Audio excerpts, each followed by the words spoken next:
هنعمل النهاردة طبق من المطبخ تركي، لكن هنحط فيه اللمسة المصرية. هنعمل كرات الكفتة مع البطاطس البيوري، وهقول لكم على مكون واحد هنضيفه هيضاعف من كمية اللحمة، والمكون ده ولا بطاطس ولا فول صويا، والطعم مش هيتغير، بالعكس هيبقى أحلى. هي وصفة بسيطة لكن مكوناتها موجودة في كل بيت، تدينا نتيجة لذيذة جدا. ولو عجبتكم الوصفة ياريت لايك وشير والاشتراك في القناة وفعلوا الجرس عشان يوصل لكم كل جديد. أول حاجة هنسلق البطاطس. كمية البطاطس بتكون كمية تقديرية، أنا قطعت 4 حبات متوسطين من البطاطس ونزلتهم في مية مغلية فيها ملح، ولما استوت اتأكدت إنها استوت بالشوكة حطيتها في مصفى وصفيتها خالص من المية، وهسيبها لحد ما تبرد شوية، مش عايزة فيها أي مية خالص. ههرسها بالهراسة وممكن بالشوكة، وياريت بلاش تهرسوها في الكبة، الهراسة والشوكة هيدونا نتيجة أفضل. هبدأ أضيف الحليب بس شوية بشوية، مش هضيف الحليب مرة واحدة، حسب ما البطاطس تحتاج.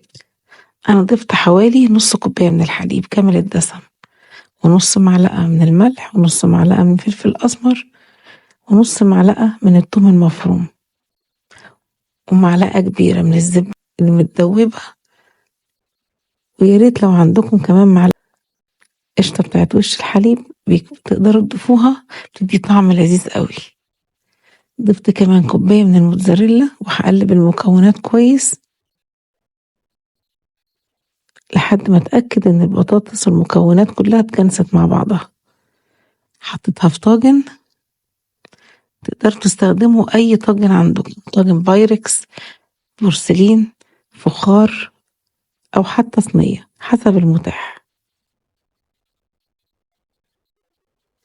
هسوي سطح البطاطس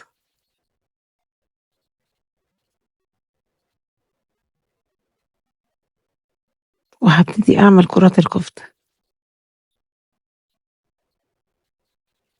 استعملت نص كيلو مفروم عليه 100 جرام دوش، علشان المفروم تبقى دسمة شوية، بيبقى طعمها لذيذ مع الكفتة.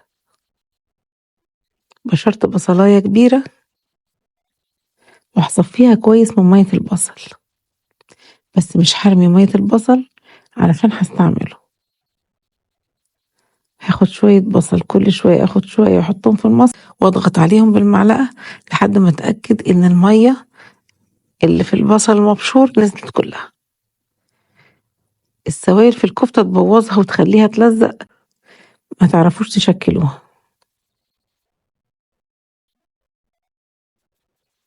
بعد ما صفيت البصل كويس ضفته على اللحمة المفرومة،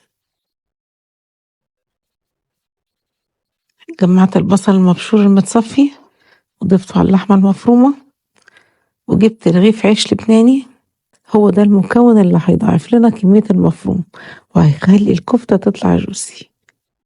قصقصت رغيف العيش وحطيت عليه مية البصل. تقدروا كمان تستعملوا بدل العيش اللبناني رغيف شامي أو رغيف فينو، بس لو هتستخدموا العيش الفينو لازم تشيلوا القشرة بتاعته. بليت العيش بمية البصل وهرست العيش بالشوكة وصفيته كويس وضفته على اللحمة المفرومة. ضفت كمان معلقة صغيرة من الملح، معلقة صغيرة من الفلفل الأسمر، بابريكا، وبقدونس مجفف، معلقة صغيرة من كل واحدة منهم.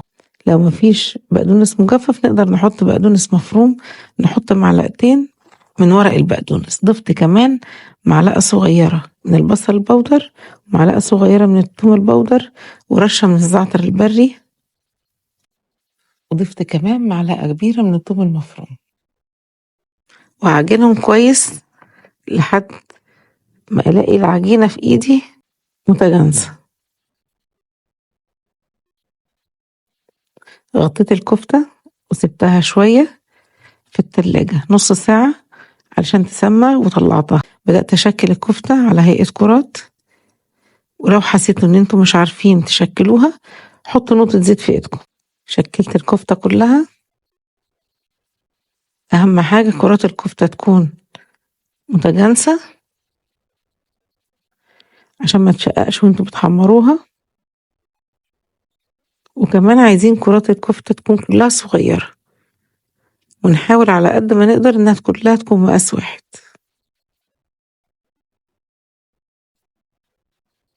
نقطة زيت بس في إيديكم هتلاقوها اتشكلت بسهولة. وأنا بشكل الكفتة حطيت زيت على النار في طاسة صغيرة، علشان الزيت لازم يسخن قبل ما أحمر فيه الكفتة. خلصت الكفتة والزيت سخن، لازم الزيت يكون غزير في الطاسة، عشان كده أنا بستعمل كل مرة طاسة صغيرة عشان ما استعملش زيت كتير.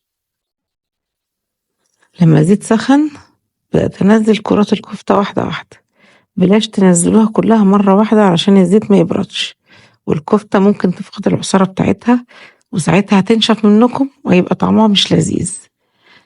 استخدمت الطاسة الصغيرة عشان ما استهلكش زيت كتير، وفي نفس الوقت أخلي الزيت يغمر الكفتة علشان الكفتة تستوي وتتحمر كويس والمسام بتاعتها تتقفل، وفي نفس الوقت قلب الكفتة يكون مستوي. بعد ثواني على طول هبتدي أقلبها، وهبتدي أقلبها تاني عشان كلها تاخد لون واحد. حمرتها من كل الجهات، ولما اتحمرت كويس بدأت أطلع الكفتة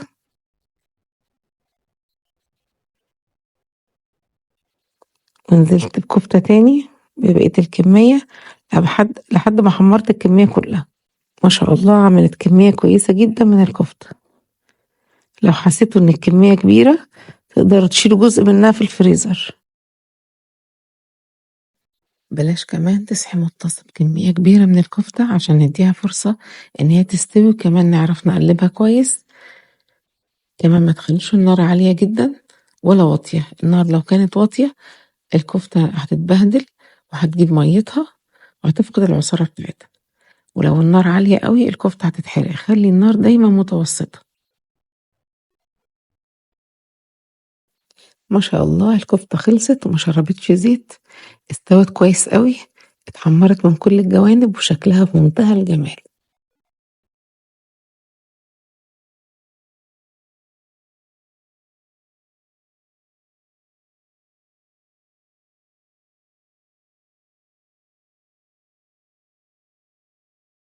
فتحت كفتة عشان اوريكم قد ايه مستوية من قلبها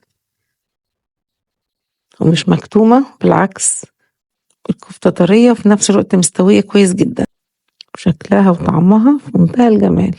هبدأ أرص كرات اللحمة فوق البطاطس البيوري وأسيب ما بينهم مسافات.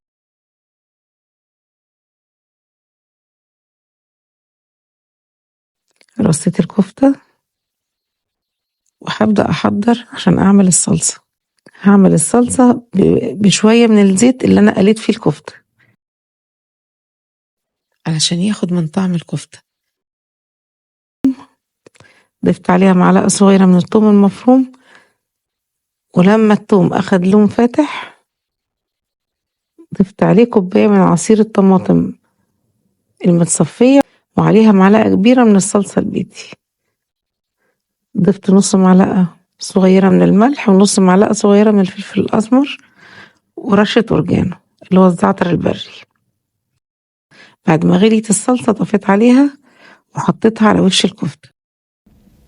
الصلصة بتديها طعم في منتهى الجمال. وحطيت موتزاريلا على الوش.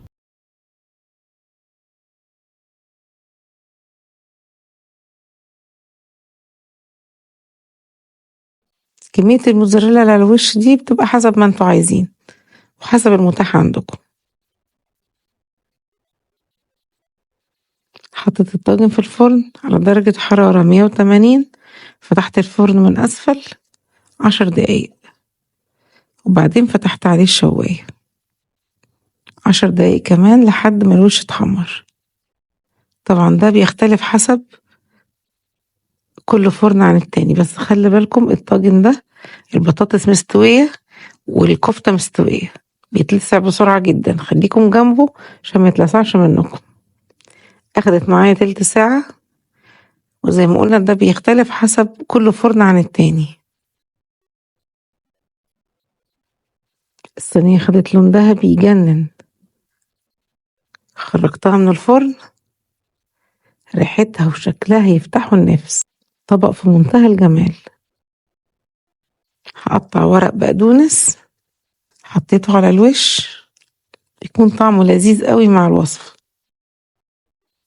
طبق سهل ما بياخدش وقت في التحضير، مكوناته متوفرة في كل بيت، بيطلع لنا في النهاية طبق يجنن وشكله تحفة. بصوا بقى الجمال، بصوا بقى مطة الموتزاريلا مع البطاطس والكفتة، مش قادرة اوصف لكم الطعم قد ايه يجنن. البطاطس ناعمة والكفتة جوسي والصلصة عطتها طعم تحفة.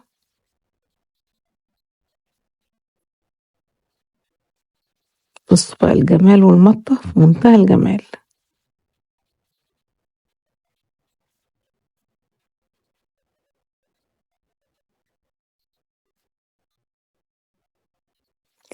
شكلها وطعمها يفتحوا النفس. هغرفها في الطبق.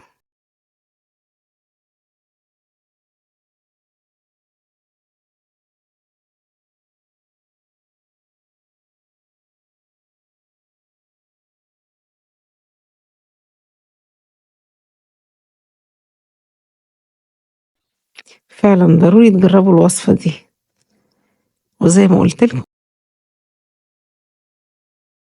بعد ما تحمروا الكفتة لو زادت الكفتة منكم تقدروا تشيلوها وهي متحمرة في أكياس في الفريزر، تقدروا تستعملوها في وصفة تانية. وبألف هنا على قلبكم.